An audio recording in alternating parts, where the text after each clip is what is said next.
ನಮಸ್ತೆ ಮಿತ್ರರೇ. ರವಾ ದೋಸೆ ಹೇಳಿದರೆ ಯಾರಿಗೆ ಇಷ್ಟ ಇಲ್ಲ. ಇವತ್ತು ಕ್ಯಾರೆಟನ್ನು ಬಳಸಿ ಬಹಳ ರುಚಿಕರವಾದ ಒಂದು ರವಾ ದೋಸೆಯನ್ನು ಮಾಡಿದ್ದೇನೆ. ತುಂಬ ಕ್ರಿಸ್ಪಿಯಾಗಿ ಸಹ ಬರ್ತದೆ ಮತ್ತು ಟೇಸ್ಟ್ ಅಂತೂ ಅದ್ಭುತ. ಹಾಗಾದರೆ ಯಾರೆಲ್ಲ ನನ್ನ ಚಾನಲನ್ನು ನೋಡ್ತಿದ್ದೀರಿ, ಯಾರೆಲ್ಲ ಇನ್ನೂ ಸಬ್ಸ್ಕ್ರೈಬ್ ಮಾಡಿಲ್ಲ, ದಯವಿಟ್ಟು ಸಬ್ಸ್ಕ್ರೈಬ್ ಮಾಡಿ, ಸಪೋರ್ಟ್ ಮಾಡಿ ಅಂತ ಹೇಳುತ್ತಾ ಬನ್ನಿ ಈ ರುಚಿಕರವಾದ ಕ್ಯಾರೆಟ್ನ ರವಾ ದೋಸೆ ಹೀಗೆ ಮಾಡುವುದೆಂದು ನೋಡೋಣ. ಮಿತ್ರರೇ, ಇವತ್ತು ಈ ಕ್ಯಾರೆಟನ್ನು ಬಳಸಿ ರವಾ ದೋಸೆ ಮಾಡೋಣ.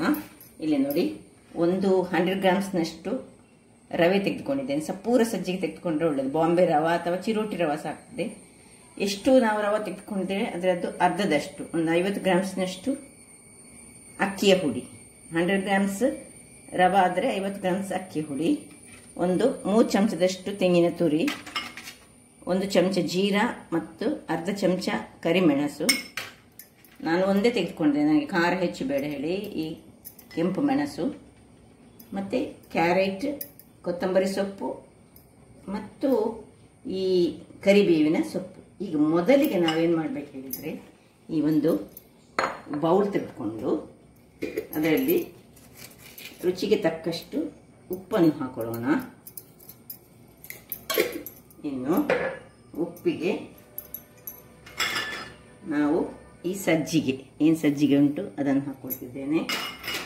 ಇನ್ನು ಈ ಅಕ್ಕಿಯ ಹುಡಿ 1:2 ಹಾಗೆ ಮಾಡೋದು. ಅದನ್ನು ಇನ್ನು ಚೆನ್ನಾಗಿ ಹೀಗೆ ಕರಡಿಸ್ಕೊಳ್ಳೋಣ. ಸ್ವಲ್ಪ ನೀರನ್ನು ಹಾಕ್ಕೊಂಡು ಇದನ್ನು ಇಡ್ಲಿಕ್ಕೆ ಉಂಟು. ಮೊದಲಿಗೆ ಇದನ್ನು ತಿರುಗಿಸ್ಕೊಳ್ಳೋಣ. ಸರಿಯಾಗಿ ನೀರು ಹಾಕೊಳ್ಳೋಣ. ಅದು ಒಳ್ಳೆ ಇದರಲ್ಲಿ ನೆನಿಬೇಕು, ಅದಕ್ಕೋಸ್ಕರ ಗಂಟಿಲ್ಲದ ಹಾಗೆ ತಿರುಗಿಸಿಕೊಳ್ತೇನೆ. ಹೀಗೆ ತಿರುಗಿಸಿಕೊಂಡು ಇದನ್ನು ಸ್ವಲ್ಪ ಹೊತ್ತು ಮುಚ್ಚಳವನ್ನು ಮುಚ್ಚಿ ಒಂದು 10 ನಿಮಿಷ ನೆನೆಯಲು ಬಿಡೋಣ. ವೀಕ್ಷಕರೇ, ತೊಳೆದಿಟ್ಕೊಂಡದನ್ನು ಒಂದು ಮಿಕ್ಸಿ ಜಾರ್ನಲ್ಲಿ ಹಾಕೊಳ್ಳೋಣ. ಇನ್ನು ಈ ಮಿಕ್ಸಿ ಜಾರಿಗೆ ಈ ಒಂದು ಮೆಣಸು, ಮತ್ತೊಂದು 4-5 ಕರಿಬೇವಿನ ಸೊಪ್ಪು, ಈ ಎಳೆಯಲ್ಲಿ ಇದರದ್ದು ದಂಟು ಮಾತ್ರ ಸಾಕು, ಇಷ್ಟನ್ನು ಹಾಕ್ಕೊಂಡು ಸ್ವಲ್ಪ ನೀರು ಹಾಕಿ ಒಂದು ಒಳ್ಳೆ ಸ್ವಲ್ಪ ನೀರು ಪೇಸ್ಟ್ ಆದರೂ ತೊಂದರೆ ಇಲ್ಲ, ಪೇಸ್ಟ್ ಮಾಡ್ತಾ ಇರ್ತೇನೆ. ವೀಕ್ಷಕರೇ, ಇಲ್ಲಿ ನೋಡಿ ಈ ರೀತಿಯಾಗಿ ಬಂತು. ಈಗ ಏನು ಮಾಡಬೇಕು ಹೇಳಿದರೆ, ಇದನ್ನು ಇಲ್ಲಿ ಹೇಗೆ ನಾವು ಮಿಕ್ಸ್ ಮಾಡಿ ಇಟ್ಕೊಂಡಿದ್ದೇವೆ ನೋಡಿ, ಇದಕ್ಕೆ ಶಿಫ್ಟ್ ಮಾಡ್ಕೊಳ್ಳೋಣ. ಸೊ ಎಲ್ಲವನ್ನು ಇದಕ್ಕೆ ಶಿಫ್ಟ್ ಮಾಡ್ತಿದ್ದೇನೆ. ಇನ್ನು ಚೆನ್ನಾಗಿ ತಿರುಗಿಸ್ಕೊಳ್ಳೋಣ.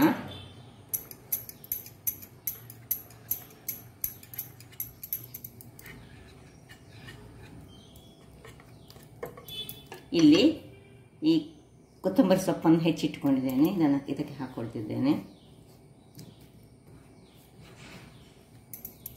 ಕೊತ್ತಂಬರಿ ಸೊಪ್ಪು ಹಾಕಿ ತಿರುಗಿಸಿದ ಮೇಲೆ ಸ್ವಲ್ಪ ಇನ್ನೂ ಸಹ ಇದನ್ನು ತುಂಬ ತೆಳುವಾಗಿ ಮಾಡೋಣ. ನಾವೀಗ ಕ್ಯಾರೆಟ್ ರವಾ ದೋಸೆ ಮಾಡ್ತಿದ್ದೇವೆ. ಒಳ್ಳೆ ನೀರಾಗಬೇಕು, ಕನ್ಸಿಸ್ಟೆನ್ಸಿ ಬೇಕಿದ್ರೆ ನೋಡಿ. ಈಗ ಇಲ್ಲಿ ನಾನು ಬಣಾಲೆಯನ್ನು ಹೊತ್ತಿಸ್ಕೊಂಡಿಟ್ಟಿದ್ದೇನೆ. ಅದಕ್ಕೆ ಸ್ವಲ್ಪ ಎಣ್ಣೆಯನ್ನು ಹಾಕಿ, ಸ್ವಲ್ಪ ಸಾಕು, 1 ಚಮಚದಷ್ಟು ಸಾಕು. ಅದಕ್ಕೆ ಸ್ವಲ್ಪ ಕರಿಬೇವಿನ ಸೊಪ್ಪು ಹಾಕ್ಕೊಳ್ತಿದ್ದೇನೆ, ಚಾಪ್ ಮಾಡಿದಂತಹ ಕರಿಬೇವಿನ ಸೊಪ್ಪು, ಮತ್ತು 1 ಚಮಚ ಜೀರಾ ಮತ್ತು ಅರ್ಧ ಚಮಚದಷ್ಟು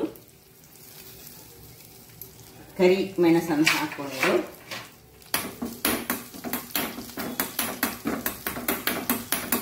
ಸ್ವಲ್ಪ ಜೀರಾ ಪಟ್ಪಟ್ ಹೇಳುವಾಗ ಬೇಕಿದ್ದರೆ ಸಾಸಿವೆ ಹಾಕೊಳ್ಬೋದು. ಬೇಕಿದ್ದರೆ ನಾನು ಹಾಕೊಳ್ಳೋದಿಲ್ಲ, ಇಲ್ಲಿ ನಿಮಗೆ ಅಗತ್ಯ ಇದ್ದರೆ ಅಂತ ನಾನು ಹೇಳೋದು. ಕೆಲವರಿಗೆ ಸಾಸಿವೆ ಹಾಕಿದರೆ ಸಹ ಒಳ್ಳೆ ಆಗ್ತದೆ ಅಂತ ಹೇಳ್ತಾರೆ. ಇಲ್ಲಿ ಬೇಕಿದ್ರೆ ಗ್ರೀನ್ ಚಿಲ್ಲಿಯನ್ನು ಸಹ ಕಟ್ ಮಾಡಿಕೊಂಡು ಹಾಕೊಳ್ಬೋದು, ಸಾಕು. ನೋಡಿ, ಸಾಸಿವೆ ಇದು ಜೀರಿಗೆ ಹೊಡೆಯುವಾಗ ಇದನ್ನು ತೆಗೆದು ಇದನ್ನು ಇದಕ್ಕೆ ಶಿಫ್ಟ್ ಮಾಡ್ಕೊಳ್ಳೋಣ.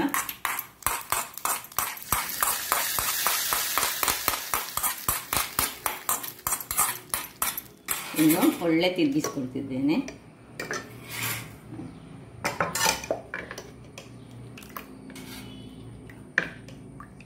ಆಯಿತು, ಇದು ಇನ್ನೂ ಸಹ ದಪ್ಪ ಆಗಿದೆ. ಇನ್ನೂ ಸಹ ಸ್ವಲ್ಪ ಹೊತ್ತು ಇದನ್ನು ಒಂದು 2 ನಿಮಿಷ ಪುನಃ ಇಟ್ಟುಕೊಳ್ಳೋಣ ಮುಚ್ಚಿಕೊಂಡು.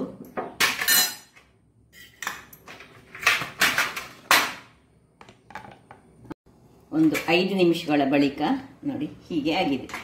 ಈಗ ಇಲ್ಲಿ ನಾನು ಕಾವಲಿಯನ್ನು ರೆಡಿ ಮಾಡಿಟ್ಕೊಳ್ತೇನೆ. ಇಲ್ಲಿ ಕಾವಲಿ ಬಿಸಿ ಆಗುವಾಗ ಇಲ್ಲಿಯ ಕನ್ಸಿಸ್ಟೆನ್ಸಿ ನೋಡುವ ಹೇಗೆ ಉಂಟು, ದಪ್ಪ ಉಂಟ, ತೆಳುವಾಗಿದೆ ನೋಡಿ, ದಪ್ಪ ಉಂಟು ಸ್ವಲ್ಪ. ಈಗ ನಾವು ಆಗ ಮಾಡಿದ ಮಿಕ್ಸಿಗೆ ಸ್ವಲ್ಪ ನೀರನ್ನು ಹಾಕ್ಕೊಂಡು ಇದನ್ನು ಇನ್ನು ಸ್ವಲ್ಪ ನೀರು ಮಾಡಿಕೊಳ್ಳೋಣ. ಮತ್ತು ಕೊನೆಯದಾಗಿ ಈ ತೆಂಗಿನ ತುರಿ, ನಿಮಗೆ ಬೇಕಿದೆ ತೆಂಗಿನ ತುರಿಯನ್ನು ನಾವು ಕ್ಯಾರೆಟನ್ನು ಗ್ರೈಂಡ್ ಮಾಡುವಾಗ ಸಹ ಹಾಕ್ಕೊಳ್ಬೋದು, ಹಾಗೆ ಸಹ ಮಾಡಿದರೆ ಅದರಲ್ಲಿ ಮಿಕ್ಸ್ ಆಗಿ ಹೋಗ್ತದೆ.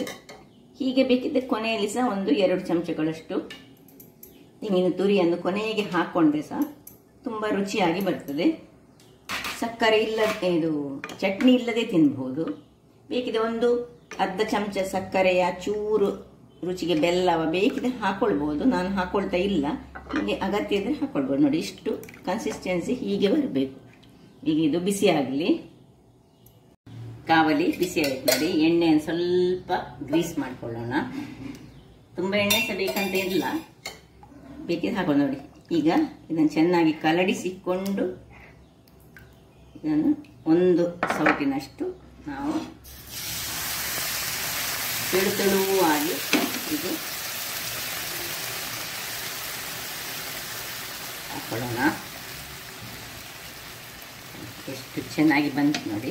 ಈಗ ಮುಚ್ಚಳವನ್ನು ಮುಚ್ಚಿ ಬೇಯಿಸ್ಕೊಳ್ಳೋಣ.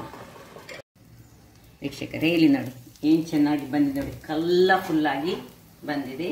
ಈಗ ಮೇಲೆಗೆ ಸ್ವಲ್ಪ ಬೇಕಿದ್ರೆ ನಾವು ಎಣ್ಣೆಯನ್ನು ಹೀಗೆ ಗ್ರೀಸ್ ಮಾಡಿಕೊಳ್ಬೋದು, ಬೇಕಿದ್ರೆ ಮಾತ್ರ, ಅಗತ್ಯ ಇಲ್ಲ. ಆಯಿತು, ಇನ್ನು ಒಂದು 3-4 ನಿಮಿಷಗಳ ಬಳಿಕ ನಾವು ಇದನ್ನು ಸೀದಾ ತೆಗೆದುಕೊಳ್ಳೋದು. ನೋಡಿ ಹೇಗೆ ಎಷ್ಟು ತೆಳುವಾಗಿ ಬಂದಿದೆ ನೋಡಿ. ನಿಮಗೆ ಕ್ರಿಸ್ಪಿ ಬೇಕಿದ್ರೆ ಕ್ರಿಸ್ಪಿಯಾಗಿ ತೆಗೆದುಕೊಳ್ಬೋದು. ನೋಡಿ ಹೀಗೆ ತೆಳುವಾಗಿ ಬಂದಂತಹ ಇದನ್ನು ಅದೇ ರೀತಿಯಾಗಿ ಈಗ ಪುನಃ ಒಂದು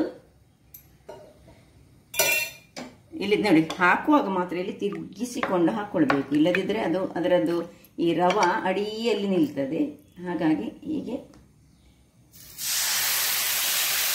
ದೊಡ್ಡ ಕಾವಲಿ ಆದರೆ 1.5 ಸೌಟ್ ಬೇಕಾಗ್ತದೆ, ಸಣ್ಣ ಕಾವಲಿ ಆದರೆ ತೆಳುವಾಗಿ ಬರ್ತದೆ. ಇಷ್ಟು ಅದು ನೀವು ನೋಡ್ಬೋದು ನೋಡಿ, ಇದರ ಇಲ್ಲಿ ನೋಡಿ ಅಂತ ಇದು ಹೇಗೆ ತೆಳು ಉಂಟಂತ ನೋಡಿ, ಎಷ್ಟು ತೆಳುವಾಗಿ ಉಂಟು. ಇದಕ್ಕೆ ಬೇಕಿದ್ರೆ ನಾನು ನೋಡಿ ಈ ಒಂದು ಕೊತ್ತಂಬರಿ ಸೊಪ್ಪಿನ ಚಟ್ನಿ ಮಾಡಿದ್ದೇನೆ, ಬಹಳ ರುಚಿಯಾಗಿ ಬರ್ತದೆ. ಚಟ್ನಿಯೊಟ್ಟಿಗೆ ಒಂದು ಸ್ವಲ್ಪ ಚಟ್ನಿ, ಒಂದು ಸ್ವಲ್ಪ ಹೀಗೆ ಹಾಕ್ಕೊಂಡು ಸವಿದ್ರೆ ಬಹಳ ಚೆನ್ನಾಗಿ ಬರ್ತದೆ. ಹಾಗಾದರೆ ನೋಡಿದ್ರಲ್ಲ ವೀಕ್ಷಕರೇ, ನನ್ನ ಈ ಕುಕಿಂಗ್ ಚಾನಲ್ ನಿಮಗೆ ಇಷ್ಟ ಆದರೆ ಬೋಳೂರು ಸುವರ್ಣ ಚಾನಲನ್ನು ಲೈಕ್ ಮಾಡಿ, ಶೇರ್ ಮಾಡಿ ಹಾಗೂ ಸಬ್ಸ್ಕ್ರೈಬ್ ಮಾಡಿ ಹಾಗೂ ನನ್ನ ಇನ್ಸ್ಟಾಗ್ರಾಮ್ ಪೇಜನ್ನು ಫಾಲೋ ಮಾಡಿ. ಧನ್ಯವಾದಗಳು.